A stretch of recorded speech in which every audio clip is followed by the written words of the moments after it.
ಸುಂಕದ ಮೀಡಿಯಾ ಕೇವಲ ತಾಲೂಕು, ಜಿಲ್ಲೆ, ರಾಜ್ಯ, ದೇಶ ಅಷ್ಟೇ ಅಲ್ಲ, ಹೊರದೇಶಗಳಲ್ಲಿಯೂ ಕೂಡ ಇದನ್ನು ಪ್ರಸಾರ ಮಾಡಬೇಕು.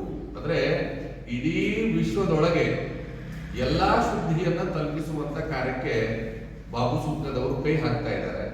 ಬಹಳ ಒಳ್ಳೆಯ ಕಾರ್ಯ ಇದೆ. ಯಾಕಂದ್ರೆ ಬಹಳಷ್ಟು ಜನ ನಮ್ಮವರು ವಿದೇಶದಲ್ಲಿದ್ದಾರೆ. ಇಲ್ಲಿಯ ಸುದ್ದಿಗಳು ಅಲ್ಲಿಗೆ ಗೊತ್ತಾಗಬೇಕು, ಅಲ್ಲಿಯ ಸುದ್ದಿಗಳು ಇಲ್ಲಿಗೆ ಗೊತ್ತಾಗಬೇಕು. ಅಂದ್ರೆ ಇಡೀ ವಿಶ್ವದಲ್ಲಿರ್ತಕ್ಕಂಥ ಎಲ್ಲಾ ಸುದ್ದಿಗಳು ಈ ಸುಂಕದ ಮೀಡಿಯಾದಲ್ಲಿ ಬರ್ತಾ ಇರೋದು ಅಭಿಮಾನದ ಸಂಗತಿ ಅನ್ನೋದನ್ನ ಈ ಸಂದರ್ಭದಲ್ಲಿ ಹೇಳಲಿಕ್ಕೆ ಇಚ್ಛೆ ಪಡ್ತೇವೆ. ಜೈ ಘೋಷ. 1997ರಿಂದ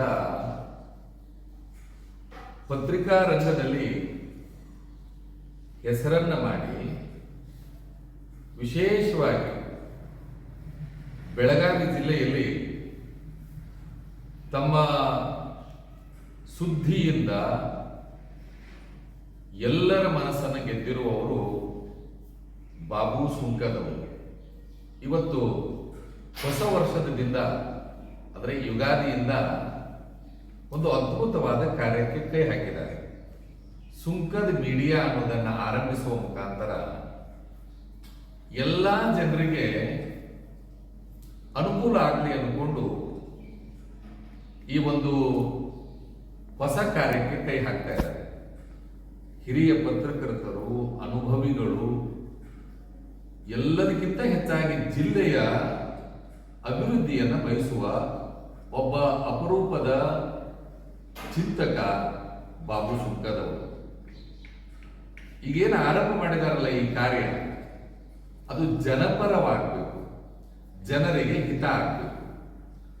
ಜನರಿಗೆ ಹಿತ ಮಾಡುವ ಉದ್ದೇಶದಿಂದಲೇ ಈ ಪತ್ರಿಕೋದ್ಯಮ ಹುಟ್ಟಿಕೊಂಡಿದೆ.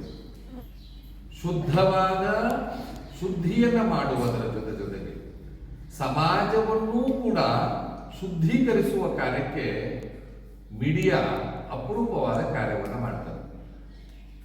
ಹಿರಿಯರಾದ ಬಾಬು ಸುಂಕದವರು ಇನ್ನೂ ಹೆಚ್ಚಿನ ಕೆಲಸವನ್ನು ಮಾಡಲಿ, ಅವರಿಂದ ಇನ್ನೂ ಹೆಚ್ಚಿನ ಕಾರ್ಯಗಳು ನೆರವೇರಲಿ ಅಂತ ಹೇಳಿ ಶುಭವನ್ನು ಹಾರೈಸ್ತೇವೆ. ಗುರುಶಾಂತೇಶ್ವರನ ಪರಮ ಭಕ್ತರಾಗಿರ್ತಕ್ಕಂಥ ಅವರಿಗೆ ಗುರುಶಾಂತೇಶ್ವರನ ಪೂರ್ಣ ಅನುಗ್ರಹ ದೊರಕಲಿ ಅಂತ ಹೇಳಿ ಶುಭವನ್ನು ಹಾರೈಸ್ತಾ ಇದ್ದೇವೆ. ಜೈ ಗುರುಶಾಂತ.